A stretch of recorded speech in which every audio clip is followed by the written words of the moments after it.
Hello, and thank you for watching this presentation on the essentials of PA education, policy, and advocacy. My name is Tyler Smith, and I'm the Senior Director of Government Relations for the PA Education Association, and I'm excited to have you join us today. Over the course of the next 30 minutes, I'm looking forward to providing you with an introduction to PAEA, our policy agenda, and opportunities facilitated by the association for you to get involved in our advocacy efforts. At PAEA, we strongly believe that students and faculty have a unique capacity to advance positive change for the profession and ultimately to help achieve meaningful policy goals. My hope today is that you will feel empowered to begin your own advocacy journey, whatever that might look like for you. So with that, let's go ahead and get started. Let's begin today's discussion with a very basic question. Who is PAEA? PAEA is one of 4 national organizations that represents an aspect of the PA profession. Specifically, PAEA represents all accredited PA education programs in the US and provides advocacy, professional development, assessment, and admissions resources to PA faculty and programs. AAPA, on the other hand, represents the broader profession and is tasked with ensuring a robust practice environment for both current and future practicing clinicians. NCCPA administers the PANCE and PANRE exams, and the ARCPA is responsible for accrediting both entry-level PA programs and postgraduate residency and fellowship programs for PA graduates. Within the broader PAEA umbrella, the government relations team is responsible for federal policy impacting PA education.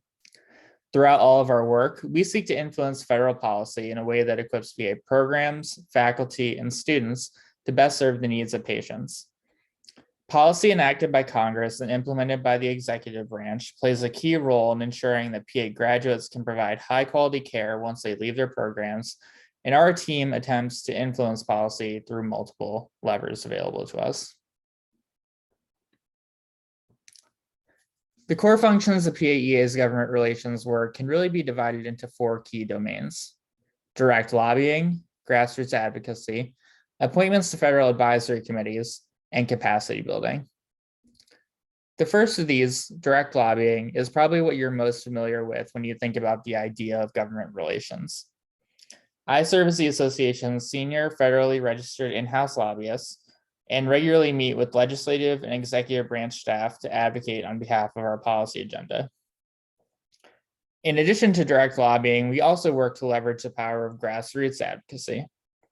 Congressional offices are particularly responsive to the needs of constituents, and so we facilitate several opportunities throughout the year, like our spring advocacy trip and student health policy fellowship, to directly place students and faculty in front of their representatives.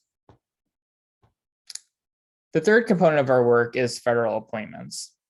As agencies work to carry out the programs and mandates established by Congress, they're often guided by advisory committees, which are composed of outside stakeholders and subject matter experts in a wide array of fields.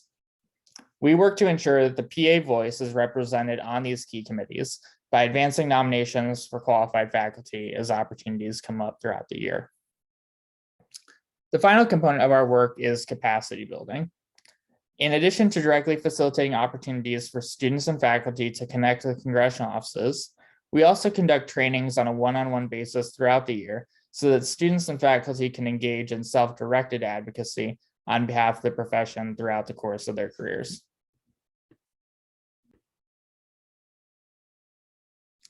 As part of PAEA's advocacy efforts, we engage with a wide array of health and education stakeholders within both the legislative and executive branches of government. In the House of Representatives, the Energy and Commerce Committee has jurisdiction over health programs, whereas the Education and Labor Committee holds jurisdiction over higher education policy.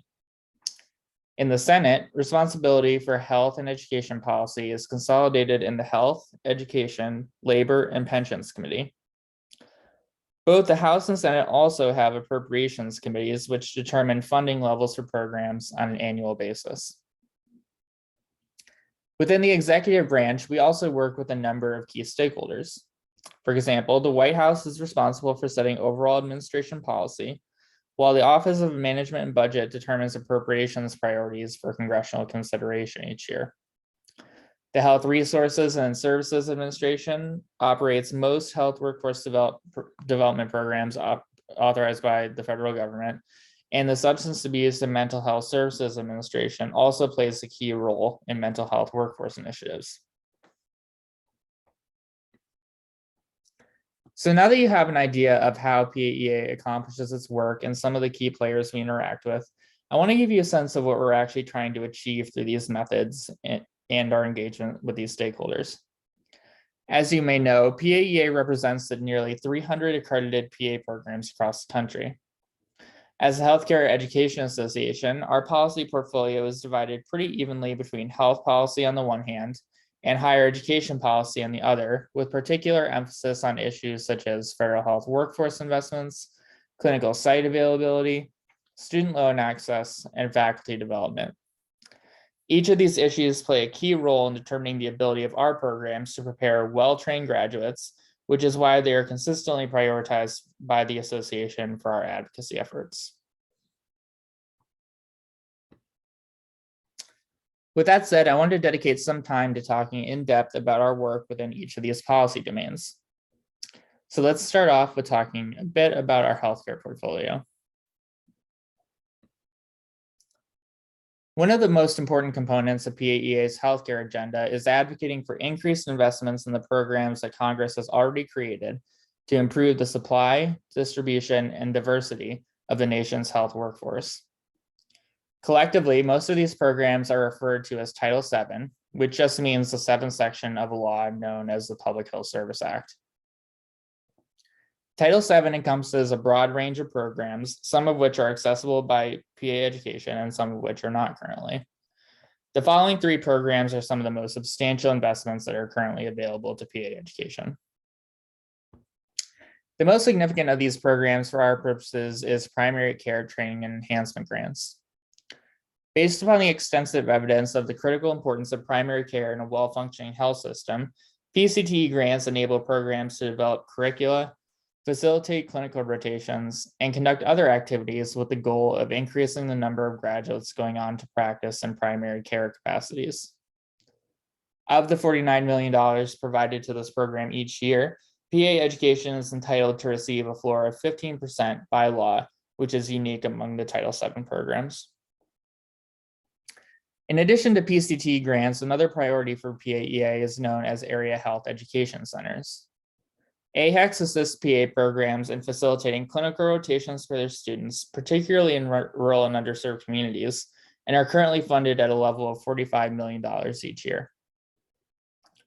The final example that I'll give is scholarships for disadvantaged students.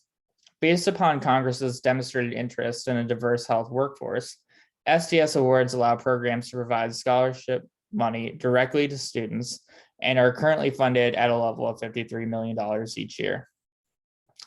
As I mentioned previously, all these programs have been authorized and funded for decades, and as such, PAEA's goal from an advocacy perspective is to increase funding each year to allow the reach of these programs to be significantly expanded. In addition to advocating for higher funding levels for existing programs, we also work to combat emerging issues for PA programs across the country. One particularly critical challenge is the availability of high-quality clinical preceptors and sites for students.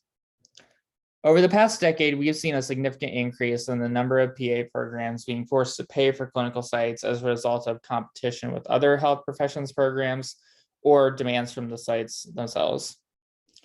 Recently, the percentage of programs paying for some or all their rotations was 35%, and we have just crossed the threshold a few years ago of 50% paying for some or all of their rotations. This is a significant concern as the cost of clinical site payments ultimately drives increases in tuition for students and limits the ability of programs to expand to meet workforce demand. So what have we done about this? We work to eliminate all possible barriers to preceptors being willing to take students. For example, we recently worked with an interprofessional coalition to change Medicare policy on the use of student medical record documentation in order to allow preceptors to verify rather than redocument student provided notes. We also have advocated for new reimbursement-based incentives for preceptors to take students, as well as advocated for programs discussed earlier that allow PA programs to support clinical rotations using federal funding. A new area of focus for the PAEA government relations team is enhancing the voice of PA education on emerging public health issues. As opioid overdose-related deaths have risen substantially over the past 20 years, we have worked to make PA education part of the solution. For example, in 2018, when the Support for Patients and Communities Act was being worked on, we were successful in advocating for PA eligibility for a new substance use disorder workforce loan repayment program. After being authorized, the program secured funding for the first time in 2020 and is now making awards to selected SED treatment providers across the country. In addition to advocating for loan repayment incentives, we are also active in policy efforts to institute parity and ex-waiver training requirements for physicians, nurse practitioners, and PAs to prescribe buprenorphine for opioid use disorder in office-based settings. Beyond the response to the opioid epidemic, we've also been active in efforts to combat maternal mortality disparities. As you may be aware, Black women are nearly 3 times more likely to die compared to white women as a result of pregnancy-related complications. To address this, we partnered with the Black Maternal Health Caucus beginning in 2020 to pass a bill known as the Momnibus. If enacted, this bill would provide new resources to promote diversity in the perinatal workforce. Other bills we supported would provide resources to support OBGYN rotations for PA students in rural areas as part of a broader strategy to help expand access to care.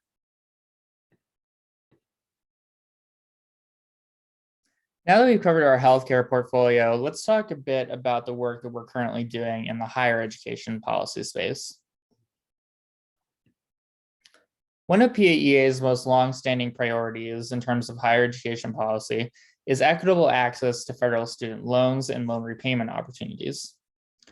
In this space, we have a number of goals, so I'll just describe a few of them here.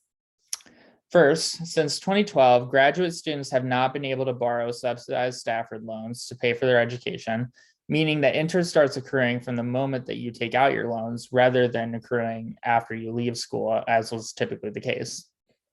This significantly increases the amount that you repay over time, and so we're seeking to reestablish access for both PA students and other graduate health profession students to this low-cost borrowing option. Beyond subsidized Stafford loans, existing sources of support for PA students have also fallen under attack in recent years. For example, many students utilize Grad Plus loans to avoid having to borrow in the often more expensive private market, so we consistently fight to preserve this as an option for students. Finally, another key priority for our team is the National Health Service Corps. This program provides both scholarship and loan repayment support to PAs in exchange for a service commitment in an underserved area. We consistently fight to increase funding for this program and actually just had a recent victory in 2021 when the American Rescue Plan Act included $800 million in one-time funding for new awards, the largest single investment increase in the program in its more than 50-year history. Another critical priority for us in the higher education space is the issue of student diversity. Throughout the history of the profession, Black, Hispanic, and Latino and other minority students have been significantly underrepresented in PA education specifically and health professions education broadly. Research has repeatedly shown that a more diverse workforce leads to more culturally competent care and ultimately better outcomes for patients, indicating why this is such a priority for our association. To address this issue, we are working to promote the development of new PA programs at minority-serving institutions in the hopes of creating a sustained pipeline to the profession for underrepresented minority students. As I mentioned earlier, we're also working to increase funding for existing programs to promote diversity, such as scholarships for disadvantaged students under Title VII. I'd also note the Health Resources and Services Administration also administers a program known as the Health Careers Opportunity Program that works at the K through 16 level to promote matriculation, which we also advocate on behalf of. An additional priority for our team is faculty development. As the number of PA programs has risen significantly from 150 in 2008 to nearly 300 today, programs have come under increasing pressure to recruit well-qualified faculty. Through our research surveys, programs have consistently reported a lack of qualified candidates as their biggest barrier in terms of recruitment. On a policy basis, we're looking to address this by establishing new incentives for clinicians to become faculty, while also advocating for funding for existing programs such as the Faculty Loan Repayment Program under Title VII.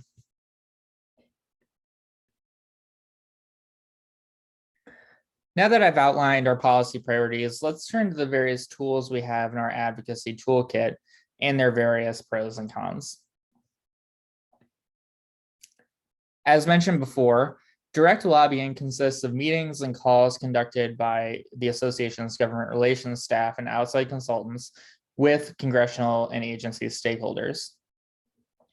The pros of direct lobbying are that lobbyists typically have extensive subject matter expertise when it comes to policy, as well as refined relationship building skills because it's our job and what we're trained to do. Also, because it's our primary job responsibility to advocate on behalf of certain policies, we have more dedicated time to work on our approach with agencies and congressional staff that we interact with. However, we do have the disadvantage of officials not being accountable to us in the same way that they're accountable to constituents, and the tendency sometimes for lobbyists to be viewed as interest-driven. We also face the disadvantage of not having the same on-the-ground knowledge that a PA student or faculty member would have in terms of how a policy would impact day-to-day educational experiences provided to students, as well as PA program operations. Grassroots advocacy, again, is the practice of engaging students and faculty in activities that raise awareness of and generate support for PAEA's legislative aims. By empowering students and faculty to share personal experiences with their representatives that support a policy initiative, members of Congress are far more likely to take action. This is because they have a duty to act in the best interest of their constituents, particularly if a significant portion of their constituency is demanding such action. Additionally, students can convey personal stories that paint a clear picture of the problem at hand and deepen the members' understanding of the policy issue in a way that lobbyists can't without the same on-the-ground expertise. However, it is true that PA students and faculty have limited time to devote to advocacy with their demanding schedules and may not have the same training in relationship building and health policy that a lobbyist would.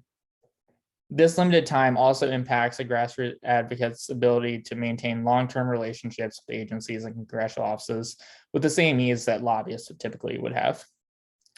All that being said, PAEA does still rely heavily on grassroots advocacy as a key tool to achieve our legislative and regulatory goals. Coalition advocacy is the practice of organizational stakeholders joining forces in order to advance a shared policy interest. For example, a group of health professions education organizations could and do work together to increase funding for Title VII programs that benefit all disciplines represented within the coalition. The power of this approach is that stakeholder collaboration increases the visibility of the issue by combining multiple bases of supporters. Also, the workload is not centered on just one organization and can be distributed amongst many stakeholders. I'd also note that it can be particularly compelling to see opposing interests agree on a particular policy issue. For example, physician groups and APRN groups often disagree over scope of practice issues. So when they come together on the same side of an issue in front of Congress, it can be a powerful combination that boosts the credibility of the agreed upon policy. However, some drawbacks to this approach include having too many cooks in the kitchen, which can make it difficult to organize and agree on a strategy or advocacy campaign, as well as having to compromise on a policy that benefits all stakeholders, possibly at the expense of your ideal policy outcome. For instance, in a coalition, instead of focusing on funding for your association's priority Title VII programs, the focus may shift to broad Title VII investments instead that benefit all health professions rather than just your constituency. Statements and written communications like letters to members of Congress or writing an article for a large audience can also be an effective approach to messaging on the importance of any policy. Unlike verbal advocacy, written advocacy can be referenced and cited well after it's written, can be available to a much larger audience, and provides an opportunity for other organizations to join a sign-on letter in support of a policy. It also allows the writer to present a fully formed argument rather than having to stick to high-level talking points. However, the cons to written advocacy are that it is easier to ignore a letter or an article than a person in front of you in a meeting. In addition, the drafting process is typically lengthy and more time-consuming than simply preparing for an in-person meeting, and the impact can be more limited due to the inability to form personal relationships with members of Congress or agency staff through letters and articles. Now that you have a good sense of PAEA's policy toolkit, I wanted to shift to speaking a bit about ways that you can get involved in helping to advance our efforts based upon both your level of interest and the time you have available as a PA student. One opportunity for participation that we encourage all students and faculty to take advantage of is PAEA's Grassroots Action Network. The Grassroots Action Network was created in 2017 as part of an effort to help streamline the process for all PA education stakeholders to participate in advocacy efforts. Through the Grassroots Action Network, you can stay apprised of ongoing policy efforts through monthly updates published by the Government Relations team. Using this information, you can then easily connect and contact your elected representatives on issues important to you using standard messaging provided by PAEA. Finally, the Grassroots Action Network allows you the opportunity to request technical assistance in facilitating program visits with your elected representatives and/or members of their staff. Because we highly encourage students and faculty to consider facilitating a program visit with their elected representatives, I wanted to discuss this particular opportunity a bit more. During congressional recess periods, members of Congress often visit institutions in their local community to learn about issues of importance to their constituents. These periods are an excellent opportunity to better acquaint lawmakers with the needs of PA programs, faculty, and students, and arranging a program tour is among the most impactful activities you can do as a grassroots advocate. Beyond acquainting your representative with your program, these visits also allow you to directly make the case for key policy priorities to your representative. If you're interested in pursuing a program visit opportunity, PAEA staff is available to provide you with technical assistance from the original request to the visit day and subsequent follow-up. Simply submit a request via the Grassroots Action Network, and a member of our team will be in touch to help you make your visit a success. The final opportunity I wanted to share is focused on students with a strong passion for advocacy, looking for opportunities that involve a more significant time commitment. In 2014, PAEA began its annual Student Health Policy Fellowship Program to cultivate advocacy and leadership skills in a small group of students selected via a competitive application process. The program consists of multiple components, including a live 3-day workshop each September, where selected students participate in lectures conducted by PA policy experts, staffers in the executive and legislative branches of government, and other policy leaders. The workshop culminates in meetings with each student's congressional representatives' offices, followed by the implementation of a community-based advocacy project over the year following the completion of the workshop. For those interested in applying for the Student Health Policy Fellowship, the application period is open each year from May through July, with selected students being notified in August of each year. I hope this provided you with a good overview of PAEA, our policy agenda, and key opportunities for involvement as a grassroots advocate. Should you have any questions, please don't hesitate to contact me at tsmith@paeaonline.org. Thank you so much.